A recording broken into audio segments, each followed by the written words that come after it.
केड़ी खबर खणी आई माई खटी। इहो मोजिन बाबा घर मथा कारो इल्म करण लाइ आयो आहे।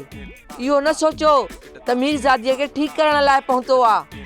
अञा बि हुनखे हो बीमार कंदो, पोइ इन अरबाब जो सिर खणंदो। निभागो सफ़ा होश में न आहे, मूंसां त सफ़ा चप पइजी वियो आहे।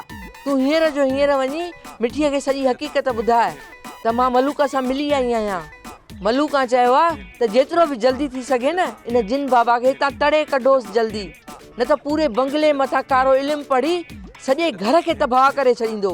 वॾो मनऊस आहे, मुंहिंजे लाइ चवे थो त मां मनऊस आहियां। इहा ॻाल्हि उन बि सही चई आहे। छा चवी छा थी, मां तोखे मनऊस थो लॻां? जॾहिं खां असां तोखे हिते वठी आया आहियूं न, को कमु बि सिधो न पियो थिए, सभु कम उबता पिया थियनि। तव्हां पंहिंजो निभाग पासे ते रखे सॼो इल्ज़ाम मूं मथां पिया आणो। जेकॾहिं असां में निभाग हुजे हा न त मिठी अॼु न बंगले में न वेठी हुजे हा। घणो ख़ुशि न थी, मिठी हुते नौकरियाणी आहे, ख़ुशी ईअं पई थी ॼण मालकियाणी हुजे। अॼु नौकरियाणी आहे पर तमामु जल्द इन बंगले जी मालकियाणी थी वेंदी। मीरज़ादी हूंदे तव्हांजो इहो ख्वाब कॾहिं बि पूरो न थींदो। इन मीरज़ादीअ खे त जिन बाबा जल्दी पूरो करे छॾींदो। पोइ ॾिसजांइ इन बंगले जे मथां मुंहिंजी मिठीअ जा राज हलंदा, राज।